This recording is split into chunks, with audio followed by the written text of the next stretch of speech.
erga gara aangootti dhufeen reefuu ji'oota 30 ta'uu hanga ammaatti yeroo 20 ol yaaliin ajjeechaa irratti raawwatameera. Kun jechuun immoo yoo xinnaatee guyyoota 45 keessatti yaaliin ajjeechaa fi fonqolchaa mootummaa irratti raawwatameera jechuudha. Yaaliiwwan kunneen immoo xiqqummaan miliquun isaa dhimma ajaa'ibaa ture. Faransaay ammas duuba yaaliiwwan kunneen jiraattus ammas garuu abdii hin kutanne. Baatii Bitootessaa darbe keessatti yaala ajjeechaa 21ffaa taasiftus osoo hin milkaa'in hafteetti. Ergamni ishee kanaaf immoo lammiilee Burkina Faasoo biratti nama kabaja guddaa qabu maallaqaan sossobdeetiin kan itti deemte. Doolaara miiliyoona 20 ol baasii taasifteetti. Maaliif Traoreen akka ajjeefamu barbaadame? Dhumni isaa hoo?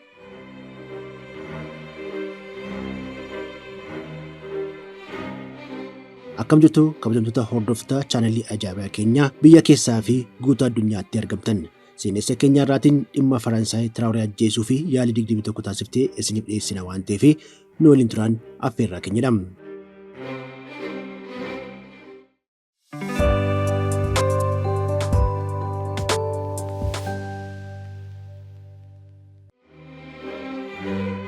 Burkina Faasoon waliigalanii uummata miiliyoona 20 kan qabdu yoo ta'u, kanneen keessaa immoo miiliyoona 2 kan ta'u qe'ee isaarraa buqqa'ee magaalaa guddittii Ugaaduguutti kan argamuu fi deeggarsa mootummaa kan eeggatu ture. Gabaabumatti uummanni abdii kutatee wanta ajaa'ibaa uumaa waaqa eeggataa kan jiruu fi biyyattiinis diigamtee baduu fi deemaa kan jirtu turtedha. Traoreen gara aangoo dursummaatti kan dhufes duuti namootaa fi gadaduun hawaasichaa wayitaa cimettidha. Qormaata kana keessatti carraa guddaanis ta'ee amantaan cimaanii hin jiru jechuun ture gara kuteenyaa guddaan ture. Burkina Faasoo kufaatii turte keessaa baasuun daandii badhaadhinaa akka eeggaltu kan taasise. Ibraahim Traoreen warraaqsa jijjiiramaa barbaachisaadha jedhu dhugoomsuu fi adeemsa wayita eegalutti shiraawwanii fi xaxaawwan biyya keessaas ta'e biyya alaatii baay'achaa dhufani. Keessumaa immoo raayyaa Faransaay erga biyya baasee booda qabeenya uumamaa biyyattii mootummaan akka to'atu murtee dabarse. Dhaabbileen biyya keessaas dandeettii oomishtummaa isaanii akka cimsatan deeggaruun booda immoo biyyootiin lixaa darabee isaaniitiin waraana ifaa jalqabani.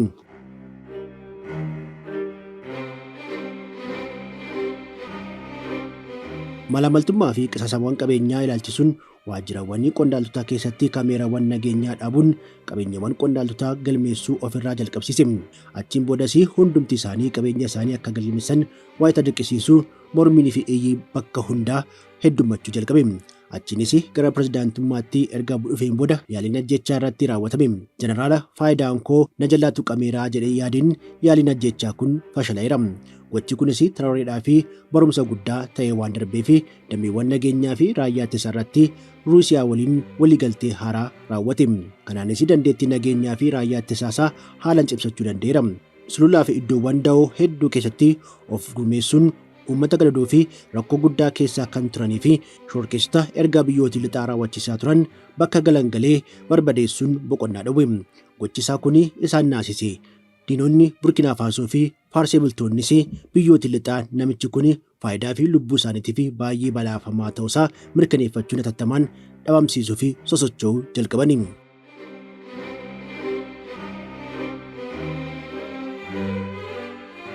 Traoreen yeroowwan itti of dagachuu danda'u jedhanitti yaadanii qoratanii filachuun yaada isaanii dhugoomsuu fi waan hunda xumurani.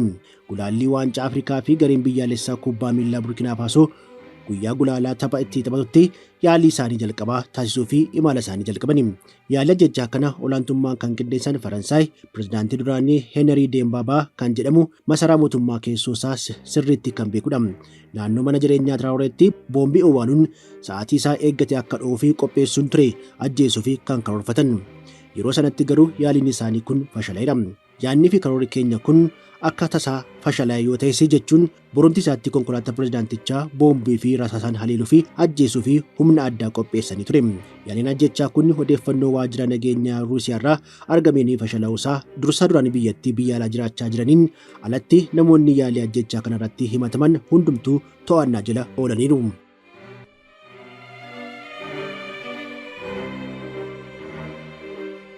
Yaaliin ajjechaa kun namoota miseensa raayyaa ittisaa alaatiin jiraniin yaaliiwwan qindeeffaman keessaa kan isa jalqabaa malee isa dhumaa hin turre. Duuba yaalii ajjechaa Traaoreetiin Faransaay ni jirti jedhamee shakkiidhaan odeeffamaa jiraatus basaastonni Faransaay 4 Burkina Faso keessatti hanga to'annaa jala oolanitti akkasumas Traoreen hanga qoramanitti ragaan qabatamaa hin jiru ture. Basaastonni Faransaay arfan kunneen boodas jaarsummaa Morokootiin bilisaan haa gadhiifaman malee gocha shiraa kanaa ilaalchisuunis odeeffannoo hedduu dabarsanii kennaniiru. Traoreen fi dhaabbanni nageenya isaa odeeffannoo qabatamaa murteessaa ta'an guurrataniiru. Gareen nageenyaa fi odeeffannoo Burkina Faso leenjii fi galteewwan hedduutiinis cimee malawwan adda addaa fayyadamuun fonqolchaawwan mootummaa taasisuu fi lammiilee Faransaay yaalaa turan pirezidaantii duraanii Toogootti argaman irraa ergaan saffisaanii isaa qaqqabaa ture. Kanneen keessaa immoo qondaaltota duraanii abbootii qabeenyaa fi namoonni miidiyaa 113 to'annaa jala oolaniiru.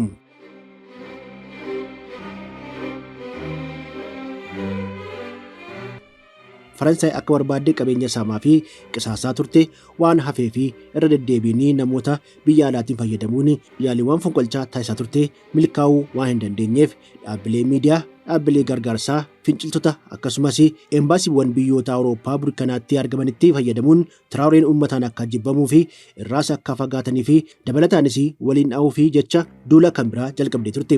Traoreenis dhaabbilee gargaarsaa dhimmicha keessa harka qaban biyya ari'uun namoota miidiyaa yaalii isaanii kanaas faarsaa turanis hojii isaanii akka dhaaban gaafatamanis diduurra darbanii shororkeessitoota sagantaa isaanii irratti hirmaachisuun jijjiiramni eegalamee fi nageenya uummanni argate gufachiisuu fi tattaafachaa kan turan BBC, France 24, VOA fi kanneen biroos chaanaliin isaanii biyya keessatti akka hin daawwatamnee fi dhorkuun gaazexeessitoota isaanii biyya ari'aniiru. Dhaabbilee isaan waliin walitti dhufeenya qabanis akka cufamu taasiseera.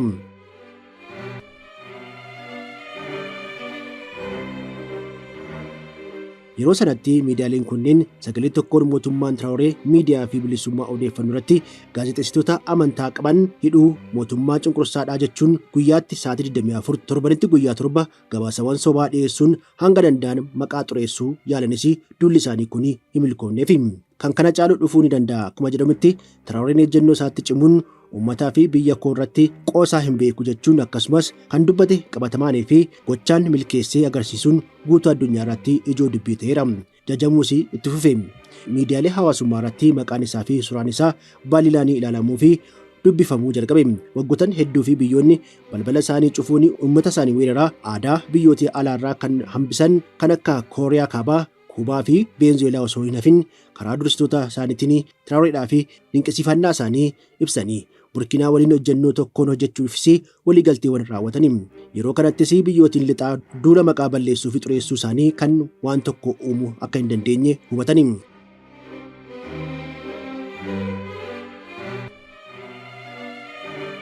Traoreen yaaliiwwan ajjechaa fi duulawwan maqaa balleessawwan kunneen akkasumas biyyattiin gonkumaa nagaa akka hin arganne fi miidiyaalee hojjechaa turan ilaalchisuun akkasumas amma shiraaxaxaa kan jiranis irratti ibsa kennaa ture. Traoreen ibsa isaa kanaan milkaa'inni keenya hanga ammaa kana caalaa kan nu cimsu jechuudhaan dubbateera.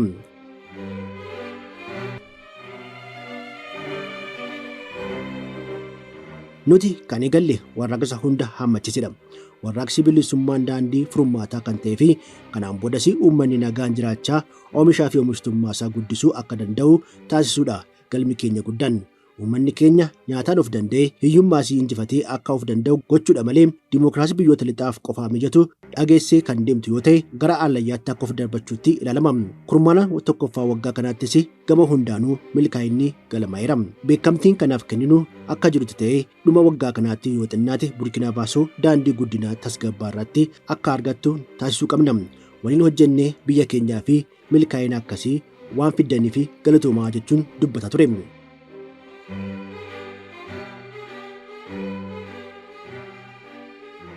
Traoreen yaaliiwwan fonqolchaa mootummaa fi ajjechaa ilaalchisuunis diinonni keenya nuti imala bilisummaa fi milkaa'ina eegallee gufachiisuu fi yeroo hunda boqonnaa tokko malee hojjechaa akka jiran ni beeknaa jechuunis dubbateera. Jeequmsaa fi shororkeessummaa uumaa kan turan bakka jiranii walitti funaanee naannoo hedduu kan to'ate ta'us ammas diinonni keenya hirriba hin qabani. Namoota biyya keenya garaa isaanii alatti biyya kan hin qabnes maallaqaan sossobachaa jiru. Yeroo dhiyootti to'annaa jala kan oolchine dabalatee baay'ee isaanii ajjeefneerra. Diinonni keenya kunneen yeroo hunda eeggachaa kan jiran dagannaa keenyadha. Kanaafuu Kanas halkanii guyyaa dammaqinaan hojjechuu qabna. Sababiin isaas ijoolleen keenya nu gaafatu waan ta'eefidha. Biyyoota duristoota dadhabaa qabaatan fayyadamuunis nu miidhuu fi yaaliin isaanii hin dhaabbanne. Uummanni biyya keenyaas tokkummaan isaa cimsachuun biyya isaa fi dhaabbachuu fi birmachuu qabaa jechuun ergaa dabarsee ture.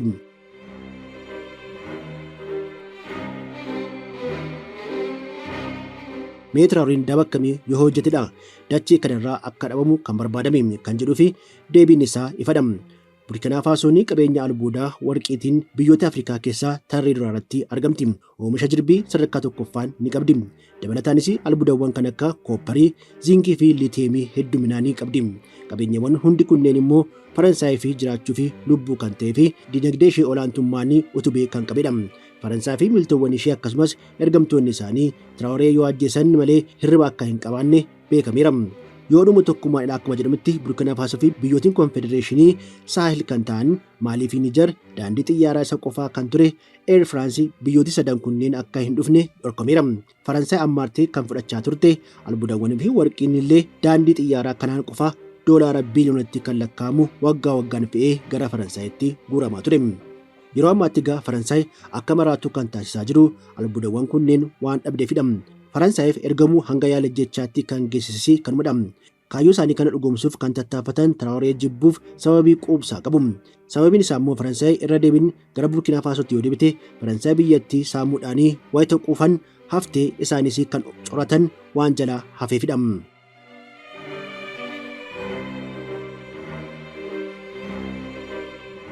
Dabalataanis Maalii fi Niijer irraa faayidaa guddaa argachaa kan ittiin turte albuudni yuuraaniyeemis dhabuu isheetiin akka abidda faanaa ishee gubaa jira. Tiraaworee ajjeesuu fi ana dandeessisaa kan jettes milkeeffachuu fi yaaltee turte.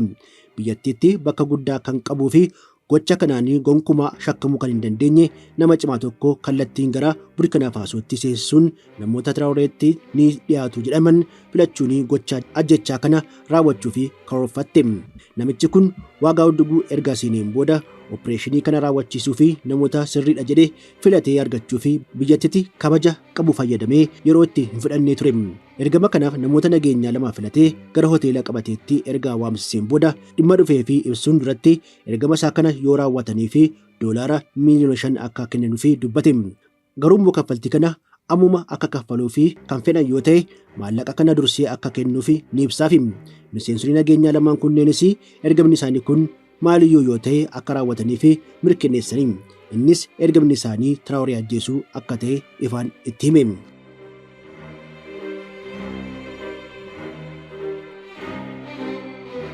Namoonni nageenyaa lamaan kunneen dhimmichi isaan naasisuu haamilee isaanii to'achuun dhimmicha irratti akka walii galan ibsani. Maallaqichi dursa akka kennamuu fi ergama isaanii kana erga raawwataniin booda namicha kana akka hin beekne akkasumas maqaa isaas akka hin beekne ibsuun akka isaan amanuu gaafatani. Achiin boodas namichi maallaqaa fi rasaasaa snaayiparii qopheesse harkaa fudhanii erga hoteela bahanii booda kallattiin gara Tiraaworee deemuun wanta raawwatame hunda itti himani. Namicha kanarraa doolaara miiliyoona 10 fudhatanii akkasumas rasaasaa snaayiparii itti kennani. Atattamaanis humni ajajamee gara hoteela namichaa kana qajeeluun to'annaa jala oolchee bilbilaa fi koompitara irratti ragaa jiran walitti qabuu eegalani. Kanaanis namoonni hin yaadamin hedduun qabamaniiru. Humni addaa namicha kana to'annaa jala oolchuu fi bobba'e ragaa argameen namichi kun cimaa ta'uu isaatiin eenyummaan isaa iccitiin akka qabamu waliigalteerra gahame. Tiraaworeen miseensota nageenyaa lamaan biyyaaf jaalala qaban kunneen jaarraa 21ffaatti yaaliiwwan ajjechaa taasifamee fashaleessuu danda'aniiru jechuun jajeera. Tiraaworeen erga aangoo qabatee waggaa 2 walakkaa ta'us hanga ammaatti yaaliiwwan ajjechaa fi fonqolchaa mootummaa yeroo 21 irratti taasifamus guyyaa tokko garuu miidhaan kamiyyuu irra hin geenye. Gaazexeessitoonni biyyattiis dursaa du'aa jalaa miliquu danda'u jechuun faarsaniiru.